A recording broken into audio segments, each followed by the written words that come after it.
ഒറ്റപ്പാലം സ്റ്റേഷനിൽ ജയകൃഷ്ണനോട് യാത്ര പറഞ്ഞ് ക്ലാര മടങ്ങിയിട്ട് 3.5 പതിറ്റാണ്ട് പിന്നിടുന്നു.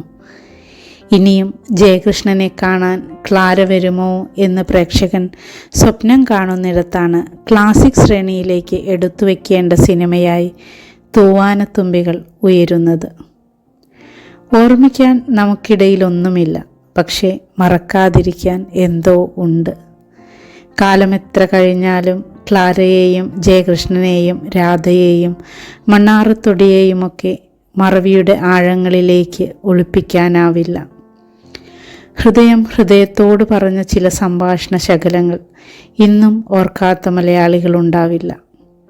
അത്രമേൽ ആർദ്രവും പ്രണയാത്മകവും ഹൃദ്യവുമായിരുന്നു ചിത്രത്തിലെ കഥാപാത്രങ്ങളും അവരുടെ സംഭാഷണങ്ങളും. പത്മരാജൻ്റെ തന്നെ ഉദകപ്പോള എന്ന നോവലിൻ്റെ ദൃശ്യാവിഷ്കാരമായ ചിത്രം 1987 ഇടവപ്പാതി തിമർത്തു പെയ്യുന്ന ഒരു വെള്ളിയാഴ്ചയാണ് റിലീസായത്. കഥ, തിരക്കഥ, സംവിധാനം എന്നിവ നിർവഹിച്ചത് പത്മരാജൻ തന്നെയായിരുന്നു. പത്മരാജൻ്റെ ഉറ്റ സുഹൃത്തായിരുന്ന ഉണ്ണിമേനോൻ എന്ന വ്യക്തിയുടെ ജീവിതമാണ് ജയകൃഷ്ണൻ എന്ന കഥാപാത്രത്തിന് പ്രചോദനമായതെന്ന് അദ്ദേഹം തന്നെ മുൻപ് വ്യക്തമാക്കിയിരുന്നു. നാട്ടിലും നഗരത്തിലും ദ്വന്ദ്വ വ്യക്തിത്വം സൂക്ഷിക്കുന്ന ജയകൃഷ്ണനും അയാളുടെ ജീവിതത്തിലേക്ക് കടന്നു വരുന്ന തികച്ചും വ്യത്യസ്തരായ 2 പെൺകുട്ടികൾ, ക്ലാരയും രാധയും. മലയാള സിനിമയിലെ അതുവരെ ഉണ്ടായിരുന്ന പ്രണയസങ്കല്പങ്ങൾ പൊളിച്ചെഴുതിയവർ.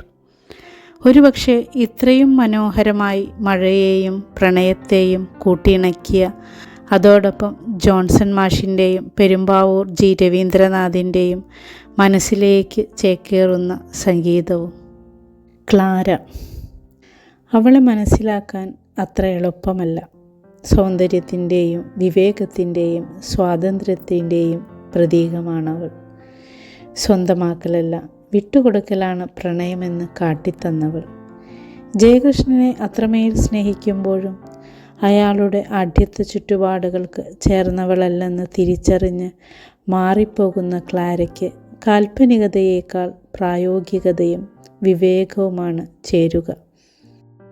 ഹൈദരാബാദിൽ ബിസിനസ്സുകാരനായ ഭാര്യ മരിച്ച മധ്യവയസ്കനെ ഭർത്താവായി തിരഞ്ഞെടുക്കുന്നതിലും ഇതേ അടയാളപ്പെടുത്തലുണ്ട്. മനസ്സുറപ്പിൻ്റെ കാര്യത്തിൽ ജയകൃഷ്ണനെയും രാധയെയും കടത്തിവെട്ടും ക്ലാര.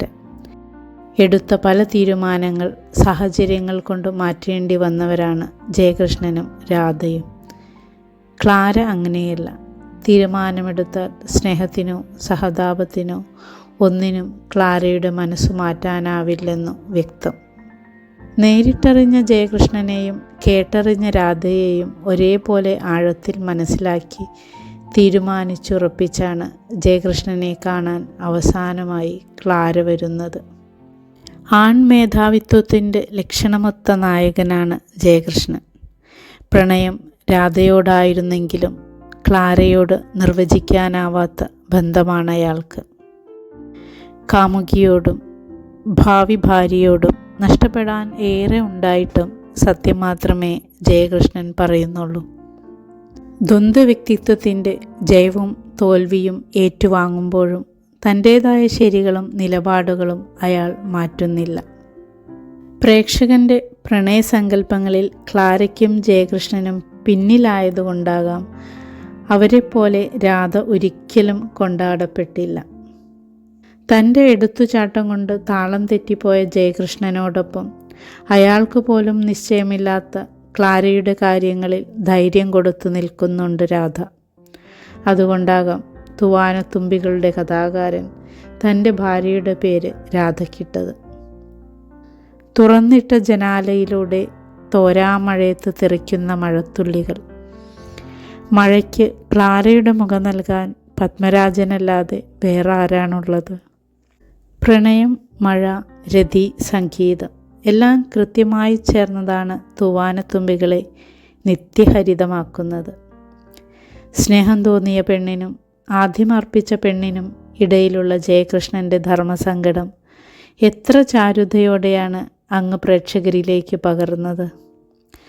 മഴത്തുമ്പികളെ കാലത്തിനു മുൻപേ പറത്തിവിട്ട ഗന്ധർവ, പുറത്തു പെയ്യുന്ന തോരാമഴ നോക്കി തൂവാനത്തുമ്പികളുടെ രണ്ടാം ഭാഗം എഴുതുകയാണോ?